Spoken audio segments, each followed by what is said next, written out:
ஆச்சே. நமக்கு இப்படி தானே வந்து சிக்கும். நம்ம நல்லா இருந்தால் தான் நமக்கு நல்லது சிக்கும். நமக்கு இப்படி தான் சிக்கும். நம்ம இதை வச்சு தான் அட்ஜஸ்ட் பண்ணணும். அது ராசி பலனில் ஒரு பெண்ணால் சீரடிவாயின்னு இருந்தவர். இதில் ஆண்கள் ஒரே மாதிரி தான் இருப்பாங்களாம். கல்யாணத்துக்கு முன்னாடி போனாலும் மாப்பிள்ளை ட்ரீட் கொடு, கல்யாணத்துக்கு பின்னால் வந்தாலும் மாப்பிள்ளை ட்ரீட் கொடு. உங்களுக்கு வேறு என்ன உங்கள் டிசைன் அப்படி. எங்களுக்கு கல்யாணத்துக்கு முன்னாடி உனக்கு எப்போ கல்யாணம்னு கேட்பாங்க, கல்யாணத்துக்கு அப்புறம் உங்கள் மாமியார் எப்படி.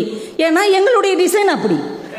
நாங்கள் இந்த வீட்லேயே எங்கள் குடும்பத்தை பார்க்கணும், அந்த வீட்லேயே எங்கள் குடும்பத்தை பார்க்கணும், இப்படி நிறைய பேசியிருக்கிறார். இவருக்கு நான் பதில் சொல்லவே விரும்பலை.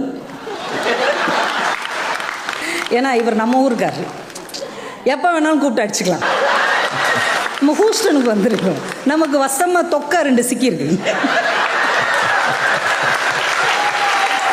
நமக்கு முதலில் சிக்கிய ஒரு அடிமை வந்து திருக்குமரன் அவர்கள்.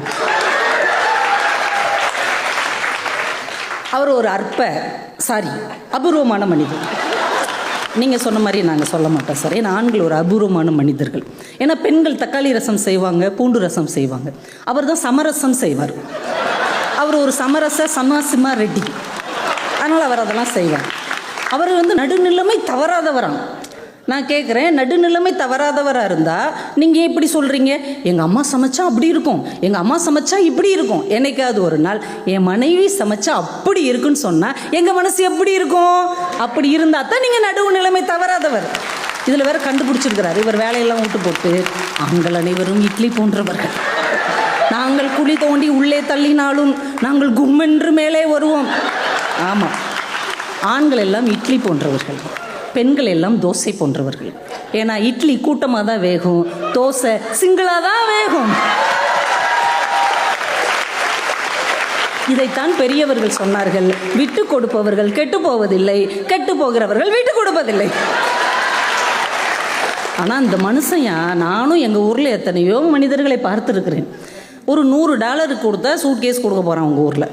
ஒரு $100 கொடுத்து சூட்கேஸ் வாங்க வழி இல்லாத ஒருத்தர் $2000 கொடுத்து இந்தியாவுக்கு போனாராம். அது வேறு யாரும் இல்லை, குமரன் அவர்கள் தான். இப்படிப்பட்ட மனுஷனை வச்சுக்கிட்டு ஒரு அம்மா காலம் தள்ளுதுன்னா அவங்களுக்கு தாங்க ஒரு கோயில் கட்டி கும்பிடணும். ஏங்க இவர் சொல்வாராம், எங்கள் மாமியார் நல்லவங்க அப்படின்னு நான் சொல்லுவேன், நீங்கள் சொல்வீர்களா? ஏன் நாங்கள் சொல்ல மாட்டோமா? என் வீட்டுக்காரரின் மாமியார் ரொம்ப ரொம்ப நல்லவர்கள். நாங்களும் பேசுவோம்ல.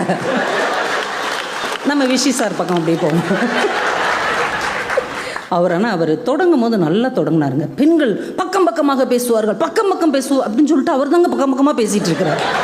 10 நிமிஷம் இவர் பேசுகிறதே நம்மளால் தாங்க முடியல. அந்த அம்மா எப்படி இப்படி உட்காந்து கேட்டுகிட்டே இருக்குது அப்படின்னு வேலையெல்லாம் விட்டுட்டு அந்த அம்மா வீட்டிலே உட்காந்துருக்கு.